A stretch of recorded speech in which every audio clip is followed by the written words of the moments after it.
Hello students, कल हमने बात की थी कंपोजिशन के बारे में। जो फंडामेंटल्स मैंने आपको बताए थे कंपोजिशन के, वो आपको पता ही हैं। आज हम थोड़ा सा प्रैक्टिकल वर्क करके देखते हैं कंपोजिशन में सबसे इंपॉर्टेंट क्या है। तो कंपोजिशन में सबसे इंपॉर्टेंट है वो है स्पेस डिवीजन। क्या है? स्पेस डिवीजन यानी अंतराल विभक्ति। आप कैसे उस स्पेस को, जो आपका अंतराल है, उसको किस तरह से आप डिवाइड करते हो फॉर्म और स्पेस में, ये सबसे महत्वपूर्ण है। अब वो कई लेवल पर होता है, वो फॉर्म के लेवल पर भी होता है, वो टेक्सचर के लेवल पर भी है, वो कलर्स के लेवल पर भी है, वो डार्क एंड लाइट के ऊपर भी डिपेंड करेगा। तो उसको कैसे बैलेंस बिठाया जाए, तो एक प्रैक्टिकल वर्क हम करके देखते हैं थोड़ा सा कि कंपोजिशन को किस तरह से हम मैनेज करेंगे। थोड़ा सा प्रैक्टिकल आज हम करके देखते हैं। ओके, तो मैं एक सिंपल सा ड्रॉ करता हूं आपके सामने। एक तो सबसे खास बात है कंपोजिशन में कि फॉर्म्स आपके अपने निजी होने चाहिए। जिस तरह से हम कविता लिखते हैं, तो कविता में जो शब्द का जो संयोजन है, शब्द संयोजन जो है, वो आपका अपना होना चाहिए। तो इसी तरह से कंपोजिशन में जो फॉर्म है वो आपके अपने होने चाहिए। तो अब मैं अपने स्टाइल का एक कंपोजिशन आपको बना के दिखाता हूं।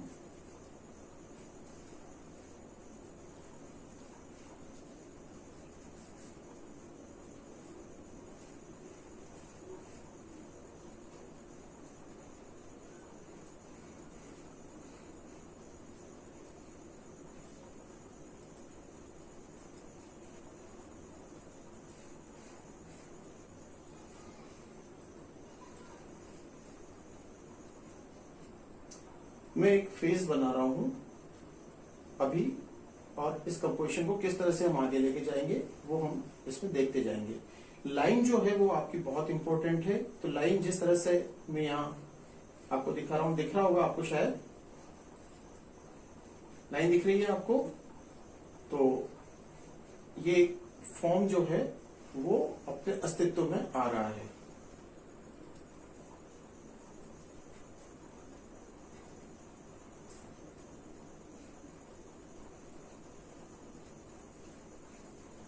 आपको अपने जो स्केचेस हैं उसको अपने स्टाइल से अपने फॉर्म में डेवलप करना है।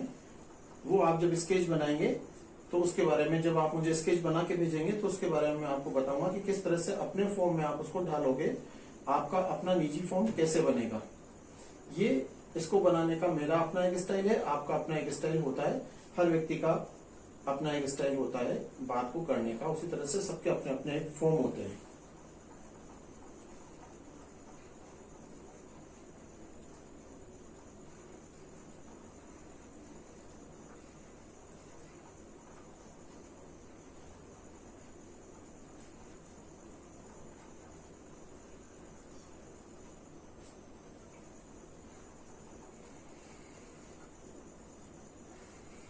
जहां पे आप फॉर्म बनाते जाते हो वो आपका स्पेस जो है वो डिवाइड होता जाता है जैसे जैसे फॉर्म बनता जाता है।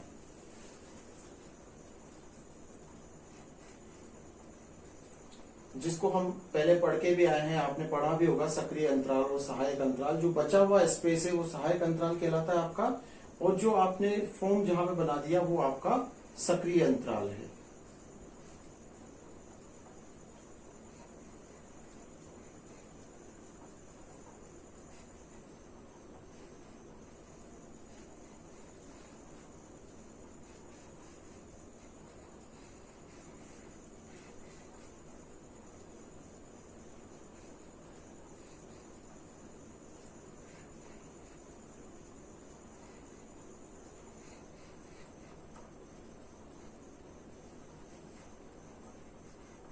ये जरूरी नहीं है कि आप उसमें 3, 4 या 5 फिगर बनाए, या ऐसा कोई फिगर की कोई संख्या नहीं होती है कंपोजिशन में कि आप इतने फिगर कम से कम बनाए। स्पेस को कैसे आप क्रिएटिवली यूज करते हैं, ये सबसे इंपॉर्टेंट है कंपोजिशन में। तो अभी हम जो स्पेस को डिवाइड कर रहे हैं वो किस तरह से आ रहा है ये आपको देखना है।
ये हमने एक ड्राइंग की है।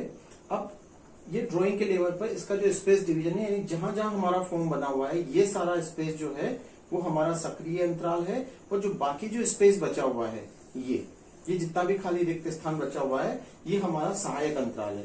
इसमें एक खास बात ये होनी चाहिए कि फॉर्म और स्पेस, यानी ये जो हमारा रूप है ये, और बचा हुआ जो अंतराल है, ये आपस में ऐसे गूंथे हुए होने चाहिए, अलग अलग, सेपरेट नहीं लगना चाहिए। फॉर्म और स्पेस अलग अलग लगेंगे तो वो आपको ऐसा लगेगा जैसे सब्जी में गट्टे अलग हो और पानी अलग हो, इस तरह से नहीं होना चाहिए, वो मिक्स होना चाहिए उसमें। अब ये फॉर्म के लेवल पर हो गया, लेकिन यही बात हमें हर लेवल पर ध्यान रखनी है कि कलरिंग के लेवल पर, टेक्सचर के लेवल पर, उन सब में हार्मनी होनी चाहिए।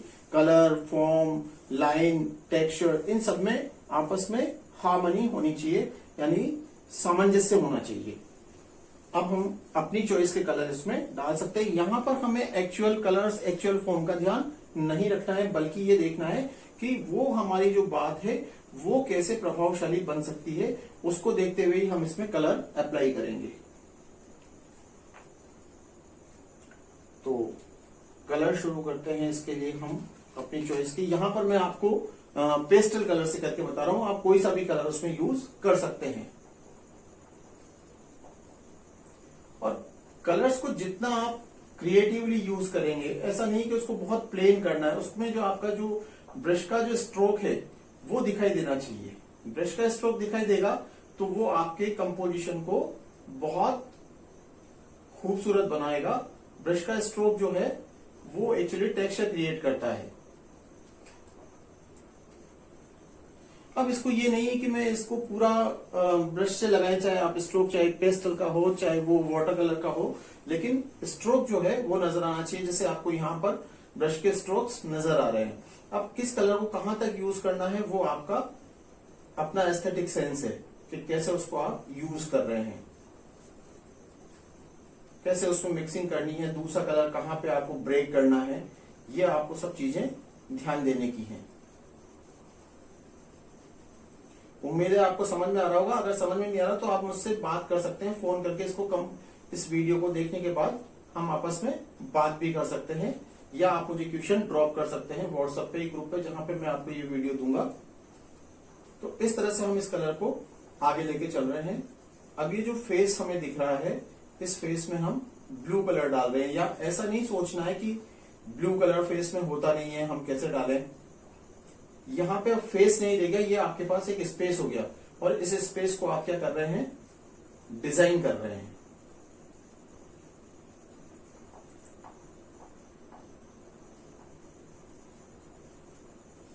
अब इसके साथ कौन सा कलर यूज किया जा सकता है, थोड़ी देर के लिए मैं थोड़ा सा एक पिंक कलर के साथ, ये आपके देखने की चीज है कि किस कलर के साथ किस कलर का कॉम्बिनेशन अच्छा लग सकता है, वही कलर आपको अप्लाई करना है।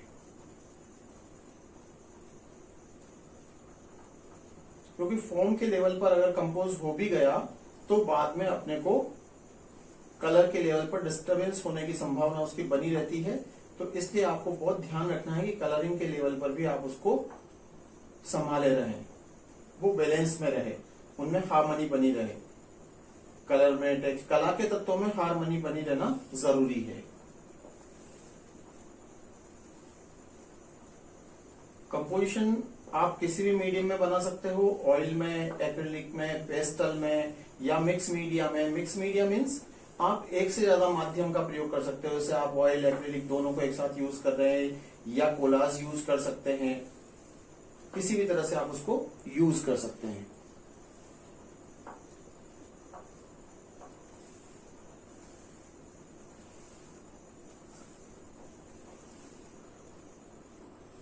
इस तरह से हमने इसको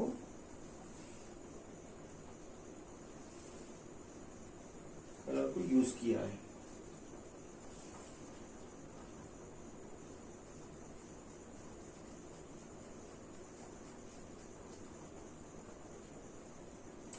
ये ऑयल पेस्टल है जो आप देख रहे हैं। अभी ये काम मैं ऑयल पेस्टल से कर रहा हूं। ये जो हमारे ऑयल पेस्टल से, ये आपको कई शेड्स में मिल जाएंगे। इस तरह से इसके बहुत सारे डिफरेंट शेड्स मिलते हैं। ये मेरे पास शायद कितने शेड्स हैं, ये 48 शेड्स है मेरे पास। ऐसे आपको 12 शेड से लेके और 84 शेड्स तक के कलर्स मिल सकते हैं। लेकिन अगर आप ऑयल कलर यूज कर रहे हैं तो ऑयल कलर में आपके पास जितने भी शेड्स हैं उनको मिक्स करके आप और डिफरेंट शेड्स बना सकते हैं। ये कुछ मेटेलिक शेड्स हैं आर्टिस्ट क्वालिटी के, इनको भी हम इसमें यूज कर सकते हैं। मेटेलिक कलर्स को, मेटेलिक शेड्स को भी यूज कर सकते हैं।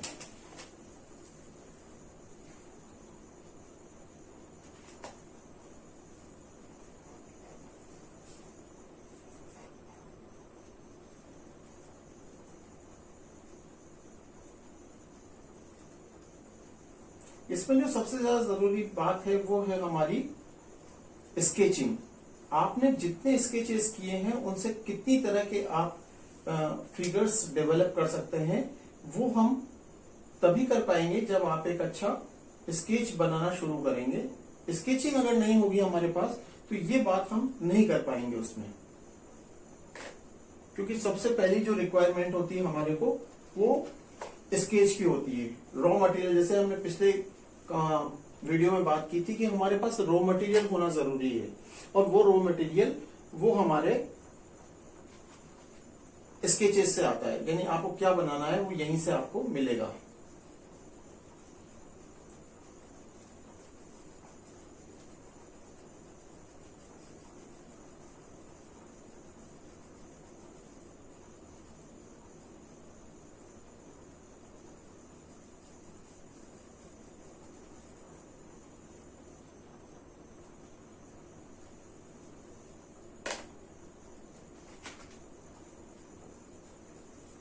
कैसे उसको मिक्स कर सकते हैं हम, एक कलर में दूसरे कलर का शेड डाल के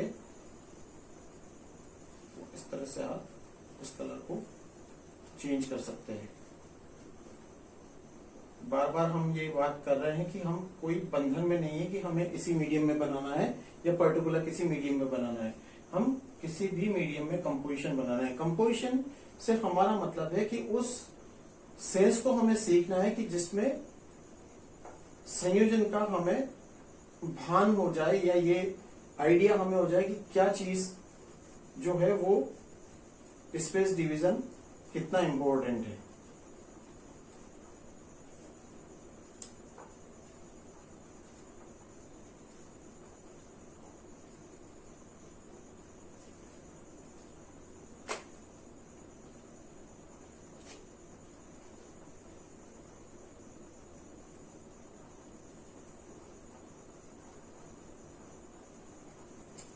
जो भी कलर अप्लाई करना है आपको ये हमेशा ध्यान रखें, उसको बहुत सोच समझ के यूज करना है कि किस कलर के साथ कौन सा कलर मैच करेगा, उसका कौन से कलर का कौन सा शेड वहां पर मैच करेगा, ये हमेशा अपने को ध्यान में रखना है।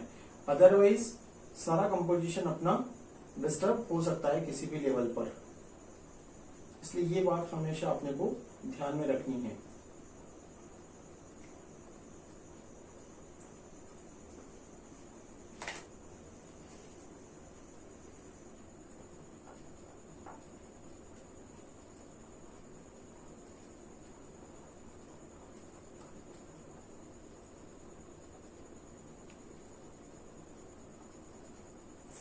वाटर कलर के अलावा हम किसी भी मीडियम में ओवरलैपिंग कर सकते हैं, यानी कि हम एक परत के ऊपर दूसरी परत चढ़ा सकते हैं।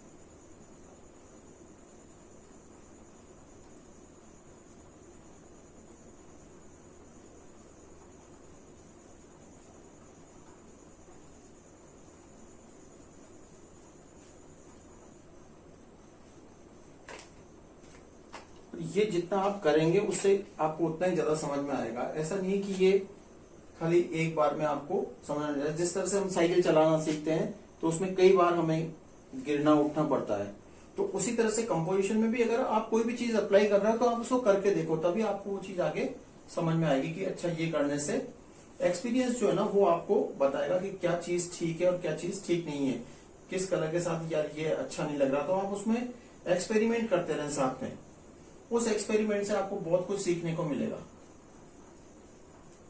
छोटे छोटे लेवल पे आप शुरू करें, हाफ इंपीरियल कम से कम लें, हाफ इंपीरियल लेवल से शुरू करें, और फिर जो जो चीज अच्छी बनती जाए उसको आप लेके आगे जाके और डेवलप करके फुल साइज कंपोजिशन आप डेवलप कर सकते हैं उससे।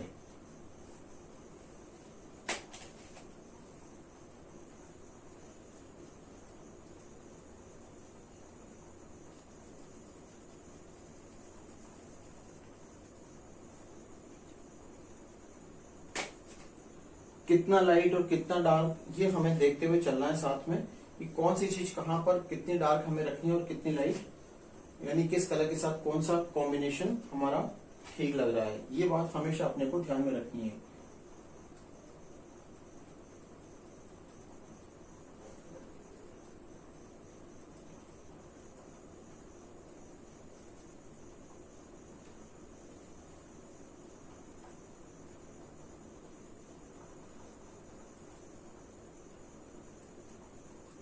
ये लाइनिंग आप पहले भी कर सकते हैं कलर के, और अगर आप सफाई से करें तो ये बाद में भी कर सकते हैं, लेकिन आप लोगों के लिए ज्यादा अच्छा रहेगा कि आप पहले एक आउटलाइन कर लें और उसके बाद कलरिंग करें, ताकि उसमें खराब होने की संभावना कम होती है।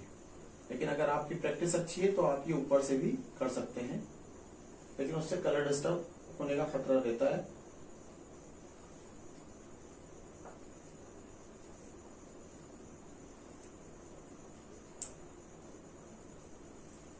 इससे इसको स्ट्रेंथ मिलती है लाइनिंग से।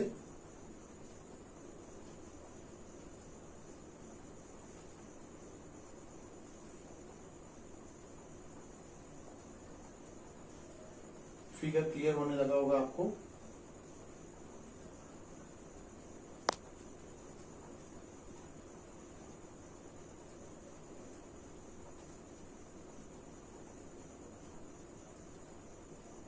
इस तरह से हम शुरू करके पहले हम एक आउटलाइन कर सकते हैं पूरी, जैसे कि हम इसमें पहले अब इतना कलर करने के बाद में हमें लगा तो हम पहले इसकी एक पूरी आउटलाइन कलर से, एक डार्क कलर से हम कर लेते हैं।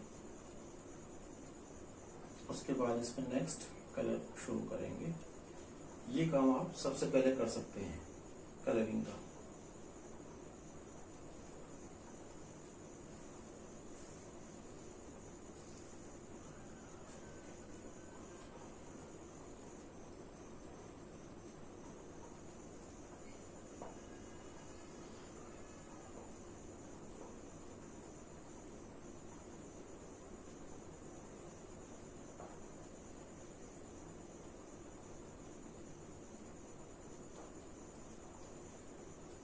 आप चाहें तो ये डायरेक्ट कलर लाइन से भी शुरू कर सकते हैं कंपोजिशन, लेकिन वो पहले अपने को कंफर्म होना चाहिए उसके लिए कि हमारा जो कंपोजिशन है वो वेल बैलेंस्ड है।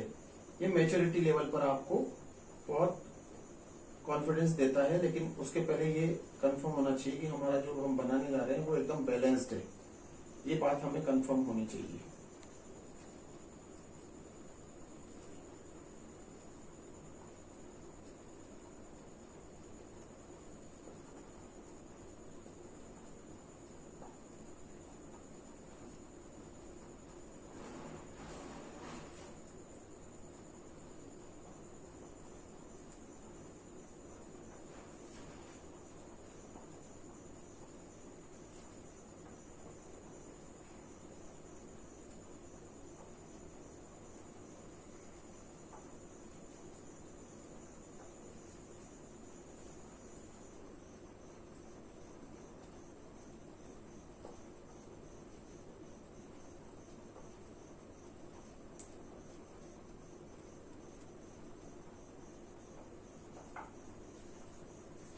इस तरह से हम उसको शुरू करके और फिर आगे बढ़ सकते हैं।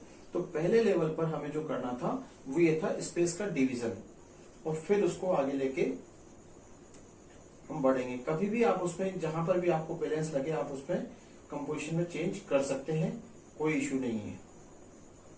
जितना वर्क करते जाएंगे उतना उसमें रिचनेस आती जाएगी। लेकिन एक लेवल पर हमें ये डिसाइड करना पड़ेगा कि हाँ, यहां पर हमें अब और आगे नहीं बढ़ना है।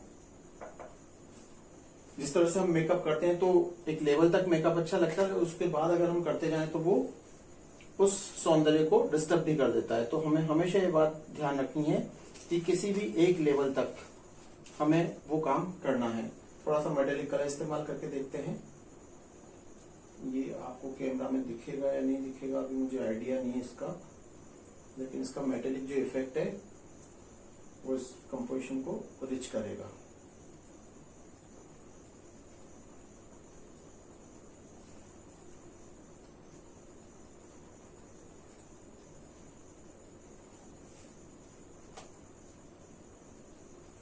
इसके दूसरे बॉडी पार्ट में हम कलर डालते हैं।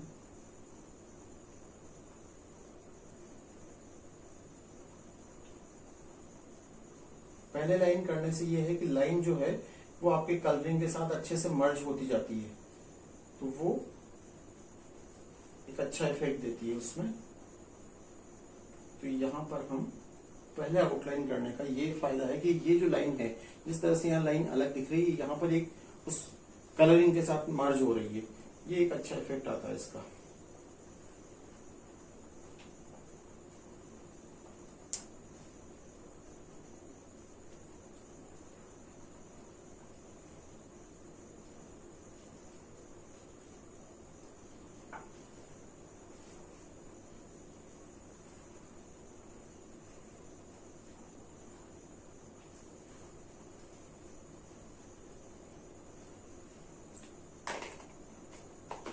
इस तरह से हम स्टार्ट कर सकते हैं। अब इस कंपोजिशन को हम कल थोड़ा सा और डेवलप करके देखेंगे कि इसमें क्या है। अभी आप जो सबसे पहले मैंने कल भी आपको बताया था कि आप सबसे पहले स्केचिंग करके मुझे दें, ताकि उस स्केच को हम कंपोजिशन में कैसे कन्वर्ट करें, उस फॉर्म को कैसे हम अपना स्टाइलाइज्ड डेवलप करें, अपना फॉर्म कैसे बनाए उसको, इस बात को हम देखेंगे। तो अभी आप जो सबसे पहले करने की चीज है वो मुझे आप स्केच बना के दें, तब हम उसमें कुछ आगे आपको सजेस्ट कर पाएंगे कि इसमें अपने को आगे कैसे बढ़ना है।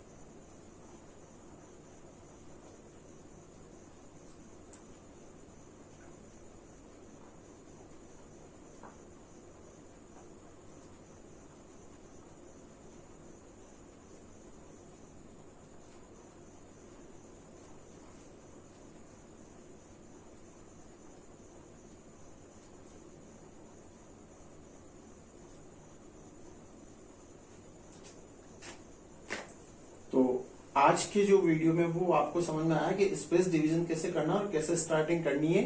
कल हम इसको और आगे लेके जाएंगे इसी लेवल को, तो कल बाकी की बात करेंगे। तब तक आप मुझे कुछ कम से कम आप कल मुझे 5 जो आपके प्रीलिमिनरी स्केचेस हैं वो मुझे कम से कम भेजें, ताकि मैं आपको उसमें सजेस्ट कर पाऊं कि हम इसको आगे कैसे बढ़ा सकते हैं या इसमें और कैसे डेवलप कर सकते हैं, स्केच को किस तरह से अपन फॉर्म में कन्वर्ट कर सकते हैं।